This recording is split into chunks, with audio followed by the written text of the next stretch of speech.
My parents sold their house of 30 years and handed every dollar, $650,000, to my brother as a wedding gift. I barely had time to process that betrayal before the next one hit. When I refused to evict my tenants so they could stay with me for a while, they showed up at the property with suitcases pounding on the door like they already owned the place. That was the moment I realized they weren't just crossing a boundary, they were invading my life. And what I did next left them stunned in a way they never saw coming. I should probably start by telling you who I was before everything snapped. My name is Nora, and for the last 8 years, I've built a small but thriving interior design and custom furniture studio out of sheer stubbornness and sawdust. Most days, you'd find me in a linen shirt jeans and my worn leather apron hair tied back sanding down walnut boards while the workshop heater hummed in the corner. It's the kind of life people underestimate until they see what those hands can make. And maybe that's always been my story, underestimated until pushed too far. I grew up in a house where the rules were unspoken but sharp. Derek, the only son, was the investment. I, the daughter, was expected to be understanding. I heard that word my entire childhood. Be understanding when Derek gets the new bike. Be understanding when Derek's summer camp costs more than your entire school year. Be understanding when your brother needs help with college, but you can figure it out. So I did figure it out, 3 part-time jobs at once, eating dollar ramen, stitching together a degree I paid for myself. Meanwhile, Derek's tuition was wired straight from my parents' account the moment it was due. My mother used to say it with a smile, like it was a compliment. Girls just don't need as much help, sweetie. You're stronger. At the time, I didn't realize she meant it literally, less help, more burden. As an adult, I kept my distance. Not because I didn't love them, but because I could breathe better when I wasn't being squeezed into the role of the forever responsible child.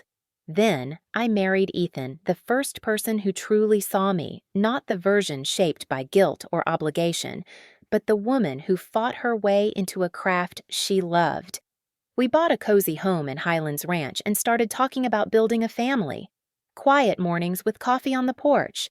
Late-night naming lists for the baby growing inside me. The soft kind of future I'd worked years to earn. And part of that stability came from the Lakewood rental property, a small, steady investment I bought with my own savings. Jake and Amanda lived there, a young couple trying to get on their feet. They paid on time, kept the place clean, never caused trouble. In my mind, they were the kind of tenants any landlord would bend over backward to keep. Which is why when my parents called one afternoon sounding breathless with excitement, I had no reason to brace myself. They told me they'd sold their house 30 years of memories, the porch swing Dad built the kitchen, Mom painted 3 times. I imagined them finally taking cruises, gardening, settling into a slower life. I even smiled when Mom described how fast the place sold. Then she said it. We gave the money to Derek. All $650,000! Isn't that wonderful? I pressed the phone to my ear, waiting for the part where she laughed or said, "Just kidding," or even paused long enough to hear my silence. But she kept talking, listing the amenities of the penthouse Derek had found downtown. And then came the line that shifted something deep inside me. "We'll be moving into your rental for a little while. Just tell those tenants to leave." I don't remember what I said after that. Something flat and polite, the kind of response you give when your brain disconnects to protect itself. I hung up and stared at the wall of my studio while the scent of freshly cut oak floated around me, sharp and grounding. My parents had just given my brother $650,000 and without hesitation decided my property, my investment, would become their fallback plan. No request, no conversation. Just an expectation wrapped in entitlement. I told Ethan that night. He stood at the kitchen counter, hands braced on the granite, listening without interrupting. "You're not actually considering evicting them," he said gently. "Of course not." The answer was immediate, instinctual. "It's not even legal." "And it's not right," he added. I nodded, but my stomach tightened because I knew what was coming. My parents didn't handle boundaries, they bulldozed them. The calls began the next morning. Mom, first, her voice sugary and fragile. "Nora, honey, you sounded stressed yesterday. We just need a place for a little while." Then Dad, sterner. "Your mother is upset. You should fix this." I repeated myself over and over. I can't remove tenants under a valid lease. It's illegal. It's unethical. But logic only works on people willing to hear it. By noon, Mom was crying. By evening, Dad was lecturing me about family responsibility. By the next day, relatives I hadn't heard from in months suddenly had my number memorized. Aunt Patricia called at 7 in the morning. Your parents gave everything to help Derek start his life, and you can't do one little thing. It's not little, I said. Well, you're the successful one, she snapped. You should help. That was the script.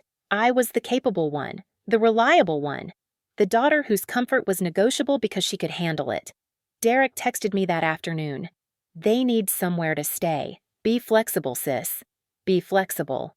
As if that were the magical phrase that could erase Lisa's laws or basic decency. I didn't respond. But the real explosion happened 3 days later.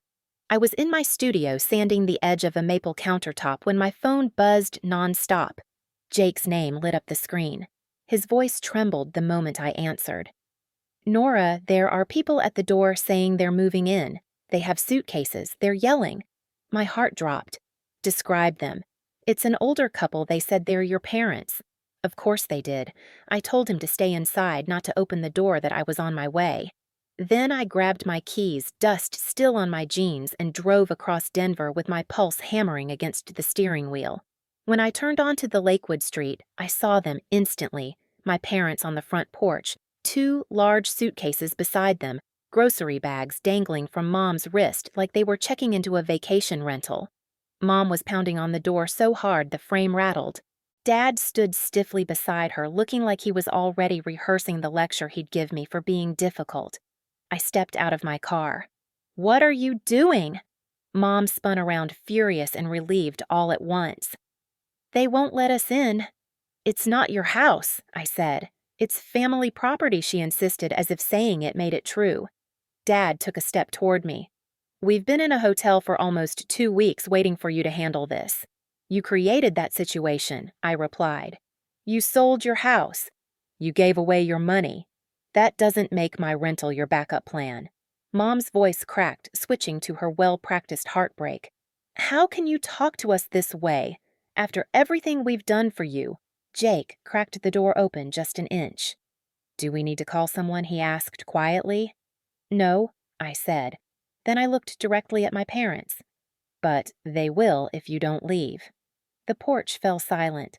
The kind of sharp, vibrating silence that comes right before something breaks.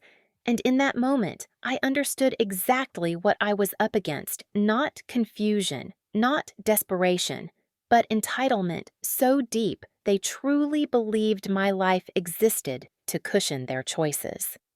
They left the porch that day only because Jake picked up his phone as if he were about to dial. Dad muttered something about, "This isn't over." Mom cried loudly enough for the neighbors to peek through blinds, and then they dragged their suitcases back to the car like 2 people gravely wronged. I watched them drive away with a cold, hollow ache spreading across my ribs. It wasn't guilt.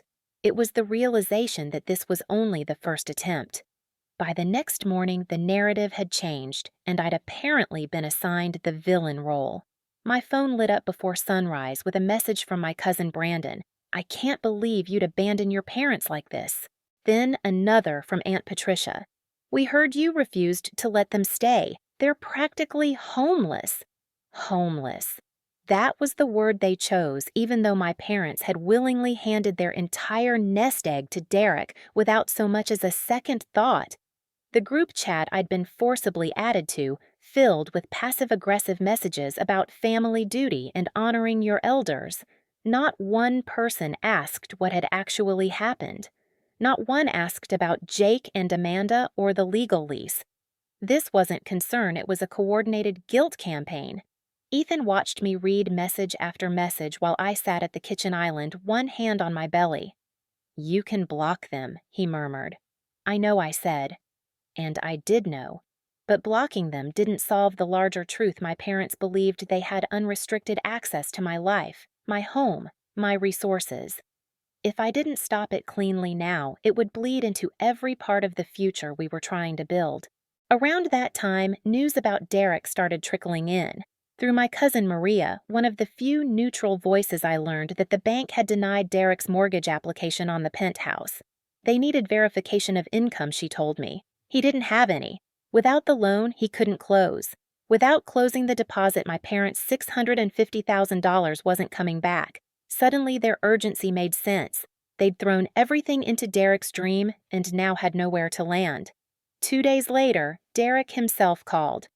"Look," he said, sounding annoyed rather than embarrassed, "things are tight right now. Brittany and I still need to pay the venue. It's only $18,000. Can you help? Only $18,000? As if I kept stacks of cash in the pantry for moments like this? I didn't even hesitate. No. His silence wasn't surprise, it was offense. "Wow," he said. "Real supportive sis." Supportive. Another word twisted into a weapon. That night, after one more round of messages from relatives insisting I step up, something inside me locked into place. I opened my laptop and began writing an email, not emotional, not defensive, but factual. A timeline of events, screenshots of the lease, records of the sale, every detail in clear, undeniable language. At the end, I added one line. "If anyone believes my parents deserve housing more than my tenants do, please let me know when they can move in with you." Then I hit send to 30 people. By the next morning, the group chat was silent. The silence after my email lasted almost a full day, long enough for me to hope briefly that the worst had passed. But entitlement doesn't disappear. It waits, reshapes itself, and returns wearing a softer mask. It was a Saturday morning in early spring. Ethan and I were in the kitchen, sunlight spilling across the counters while we argued playfully about baby names. For the first time in weeks, my shoulders felt loose. My phone wasn't buzzing. My parents hadn't called. Even Derek had gone quiet. Peace felt foreign but warm. Then the doorbell chimed. Not once, repeatedly, insistently. Ethan checked the driveway. His voice dropped. "Nora, it's them." I opened the Ring app, and there they were, my parents on the porch, dressed nicely, as if they were arriving for a holiday dinner, rather than ambushing the daughter they'd been attacking for weeks. Mom held a bouquet of flowers. Dad carried a grocery bag. Mom leaned toward the camera, smiling in a way that felt more like performance than apology. "Sweetheart, we brought the ingredients for your favorite pot roast. Let us in." Ethan looked at me. This is manipulation. I knew. I felt it in the tightening of my chest, the way her voice tugged at an old instinct to soothe, to give in, to make things easier. That was the role I'd played my entire childhood, but I wasn't that girl anymore. Dad cleared his throat, speaking directly to the camera. "We've had time to reflect. We made mistakes. Let's just talk like adults. Talk like adults." A phrase he'd used every time he wanted control disguised as reason. I stayed where I was, leaning against the hallway wall phone still in hand. I didn't open the door. Mom kept going, her voice trembling. "Please, honey, we've been staying somewhere awful. We're tired. We miss you." Ethan whispered. "They're not here to apologize. They're here to gain access." He was right. Every "we're sorry" was vague, conditional, and conveniently paired with a request for me to do the very thing I'd already told them I wouldn't. When I didn't respond, Dad's tone shifted instantly. The performance cracked. "Nora, this is childish. Open the door." Mom echoed him louder. "We are your parents. We deserve respect. Respect." They used the word like a blade. When neither of us moved, Dad stepped back and crossed his arms. "If you don't let us in, we'll stay here until you do. You can't ignore us forever." My pulse thudded steadily, not panicked, just clear. This was it. The final escalation. They wanted a scene, a crack, any sign I could be guilted back into compliance. Instead, I opened the phone app and dialed. "Non-emergency police line," the operator answered. I exhaled. "I need to report ongoing trespassing. Same individuals as a previous incident at my rental property." Ethan watched me with quiet pride. I watched myself in a way too like someone finally stepping into the life she wanted. Outside, my parents kept talking, unaware I'd just made the call that would redefine our relationship. "Think about the baby," Mom pleaded suddenly, as if the mention of my pregnancy might soften me. "Don't you want us involved? Not like this," I thought. Not with ownership instead of love. Dad knocked again, harder this time. Nora stopped being dramatic. It was almost laughable coming from the people staging a doorstep intervention with flowers and guilt. When the police car turned onto our street, their heads snapped toward it. Mom's face crumpled instantly. Dad's jaw clenched.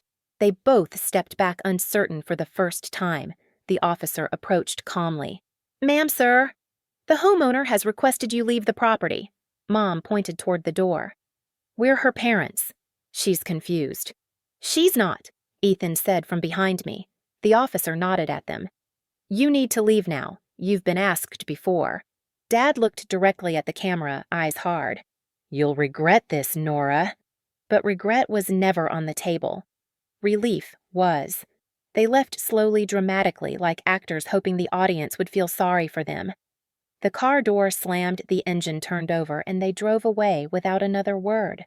When the officer left, Ethan wrapped his arms around me. I didn't cry. Instead, something inside me unlocked quietly, decisively. A breath I'd been holding for years finally left my body. But the day wasn't done. That evening, my phone buzzed again. Derek. I almost didn't answer, but curiosity won. "What did you do?" he barked. "Mom is hysterical. Dad's furious." "I protected my home," I said. "You humiliated them." "They created the situation," I replied. "I enforced a boundary." He scoffed. "Unbelievable. They gave me everything to build my future, and you can't even give them a place to stay." There it was. The hierarchy laid bare. They gave you everything, I said, softly.